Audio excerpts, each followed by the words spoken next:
Så. Prøver vi her. Ja, engelsk.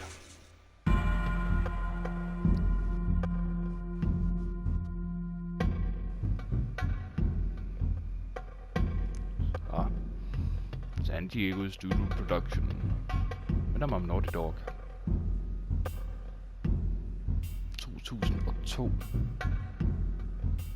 God damn, det er 18 år gammelt. Gather round, all of you who would listen. I have a tale to tell. A story of warriors and kings. A saga of dark magic. A legend of high adventure. Long ago, during the First Age, a series of dark spells were created. One of these spells had the power to bridge our world and the one of darkness. An evil spell with no purpose but that of destruction. Before it could be invoked, stolen and broken into 6 separate parts, 6 lines, 6 incantations. The spell, however, was dark and powerful and not easily destroyed. So instead it was hidden away in a place where none would find it, scattered about the world in 6 separate locations, 6 different families entrusted with its safekeeping. But men are mortal, and time can be the enemy of fear. All too soon we forget how the bee will sting and the fire will burn. As time passed, the families forgot what these marks were for. Mankind dismissed the ancient warnings about these words of power. They were merely stories, tales from a long past time. But the denizens of the world of darkness knew nothing of time. With infinite patience they waited. Then, after a millennia, to their dark joy, the spells were rediscovered.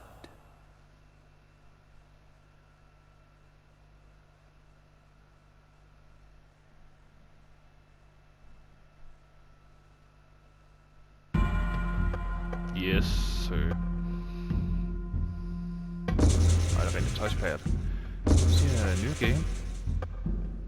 Jeg har allerede spillet en lille smule for at få træning igennem, så vi ikke skal sidde og spille tid på det. PS2 memory card, goddamn.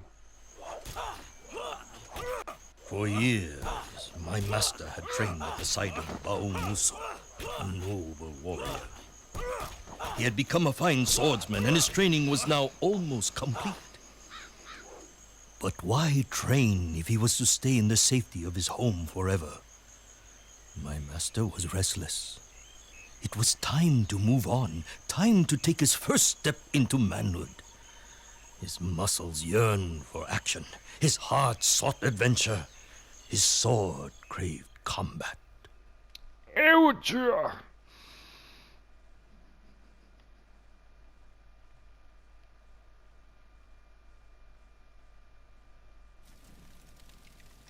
Transition. Yes, sir. You want work, huh? I don't know. Business has been slow lately, boy. People tell me bandits have made our neighboring forest their home. Anyone trying to get here is being robbed, or worse. It's made Baumusu nervous. He thinks it's the beginning of dark times. I think they just need a good kicking before they'll move on to someone else's forest. Baumusu tells me you've become pretty good with that sword of yours. Maybe you could... Well, maybe I've got some other work around here you could do.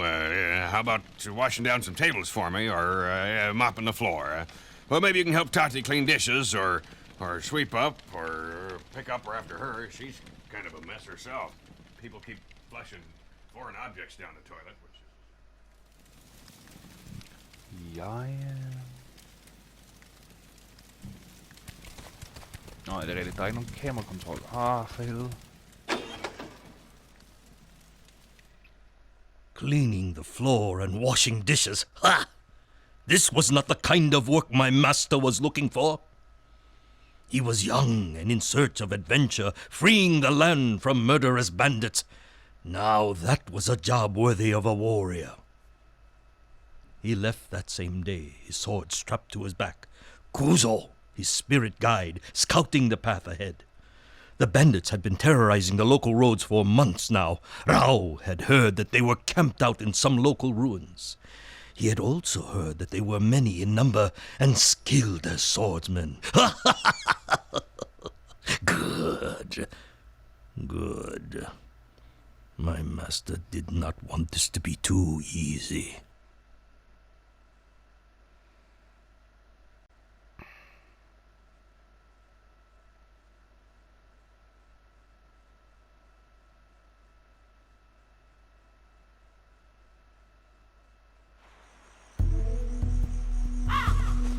Yes, sir. Ah, save scrolls.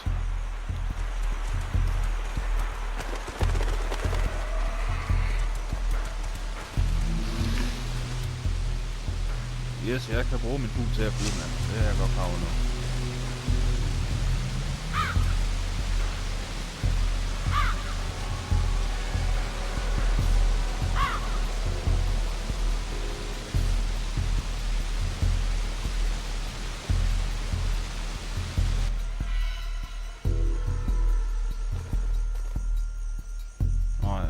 Yes. I fly to another purge by telling them.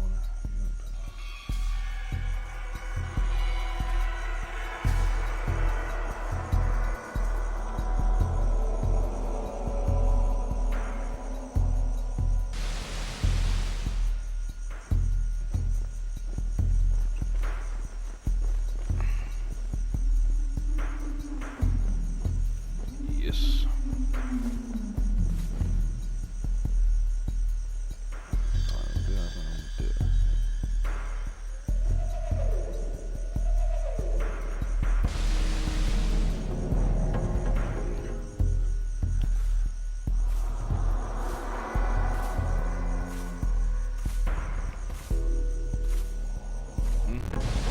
Okay.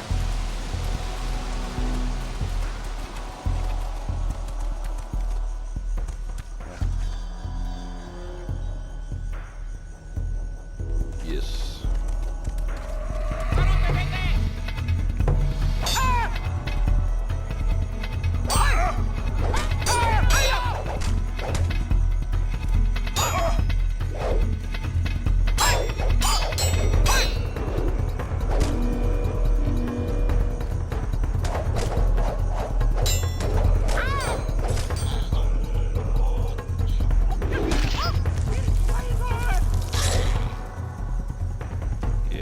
Yes.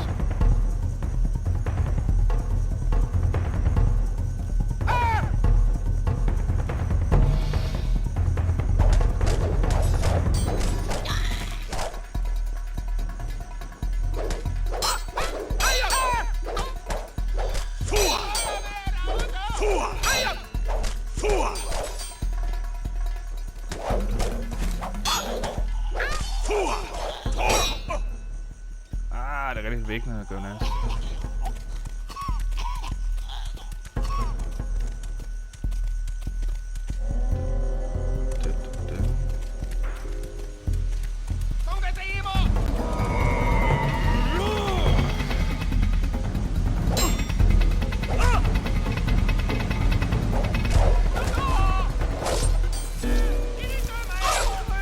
Fuck, jeg også til at løbe tør for strøm.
kan nemlig skippe det der, i stedet for man skal se det hele. Ligesom det her.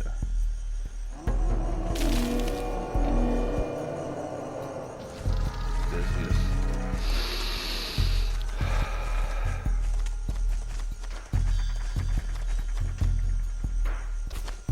Han er rimelig, hvordan man gør det med en hånd.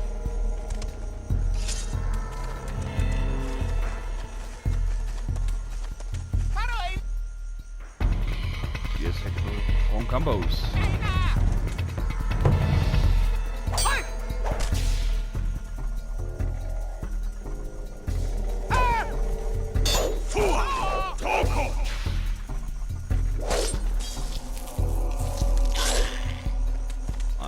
Gør det.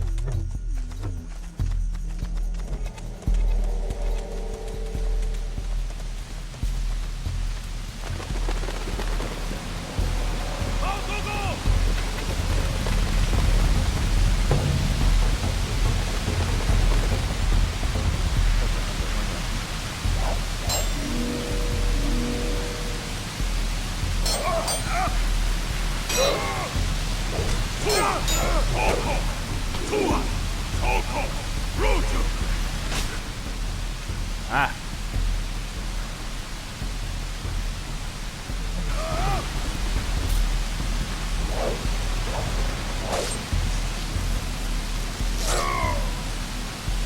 Yes. Hold kæft, det der vand, det larmer, mand. For mig.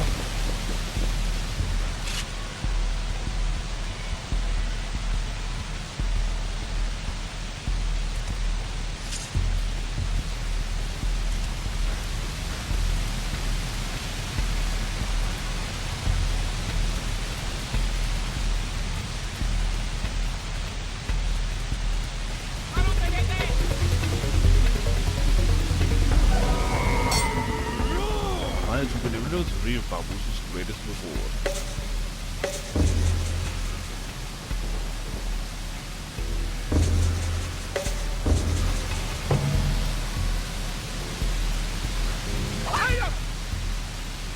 Oh, god damn it.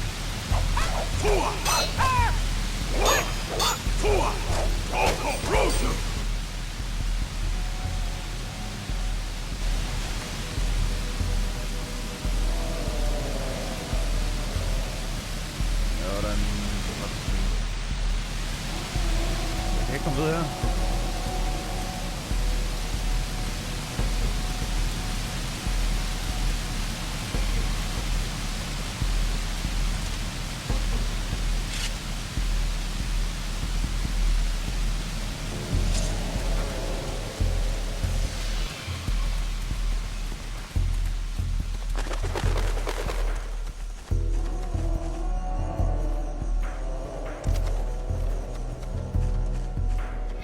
Så.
Ja.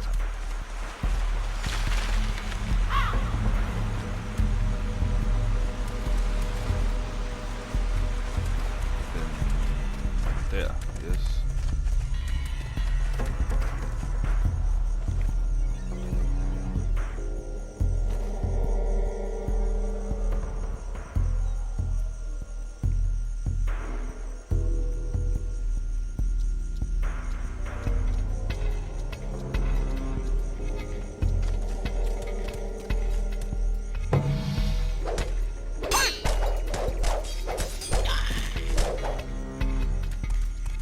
Sådan der.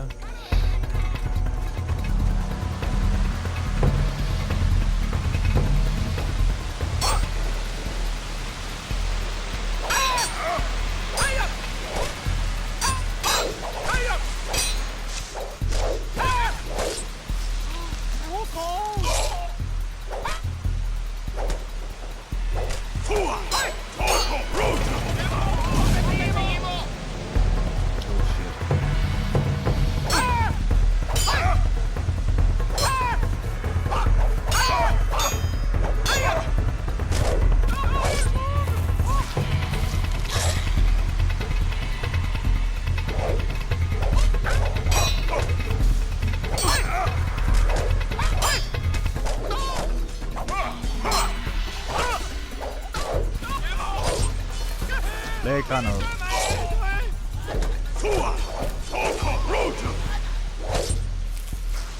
Yes.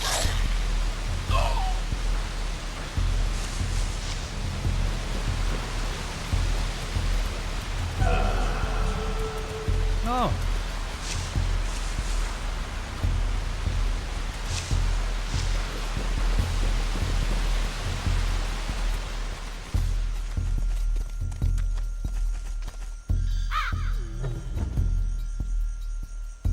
Så lige prøve at se det derovre om hjørnet her.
Han har ikke set mig.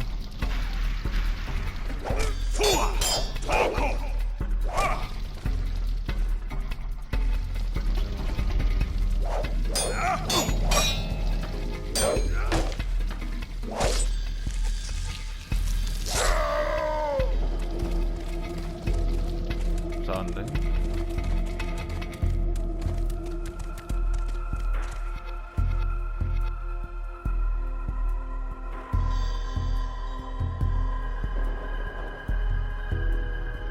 Har noget liv der, har en sæskål, den der.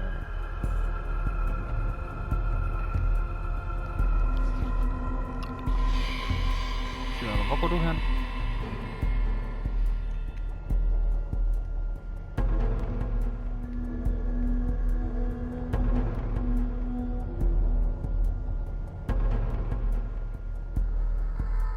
Det kommer interessant at finde ud af, om du faktisk går nogen heroppe af.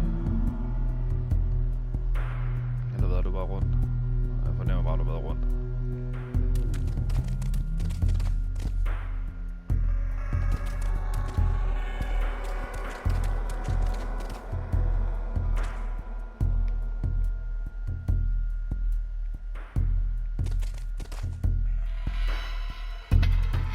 Fuck.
Nå, ja, okay.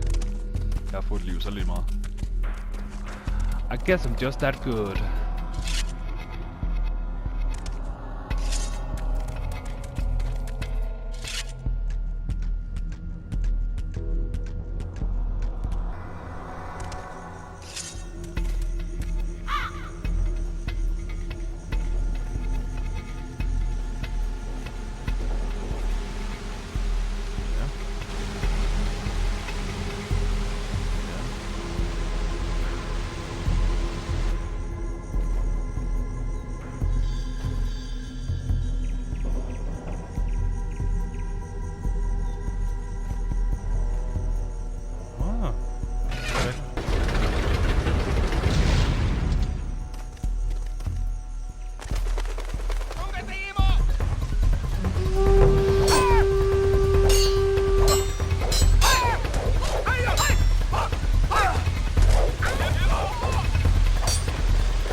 David, jeg sidder og optager.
Oh, what?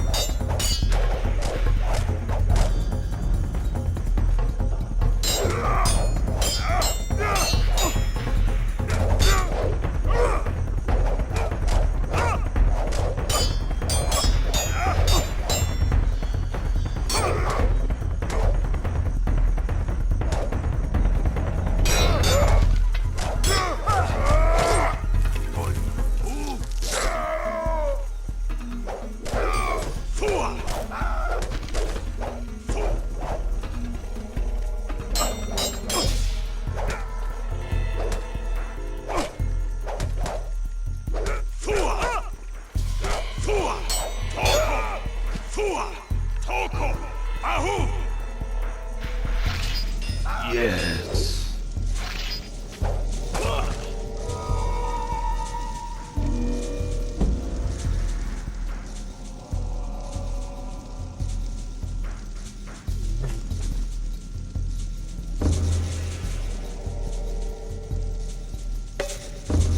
Ja, skal vi lige igennem den. Prøv meget.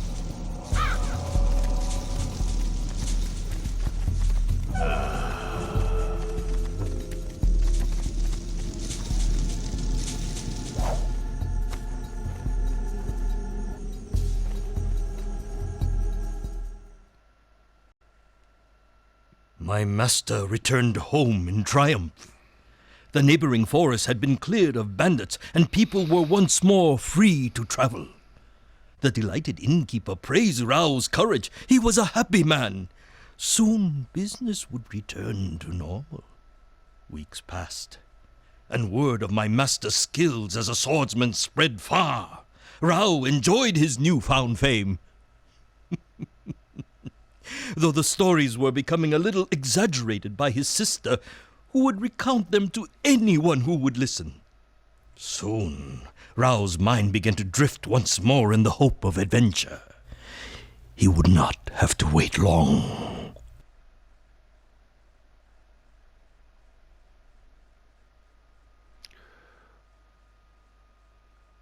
Ooh.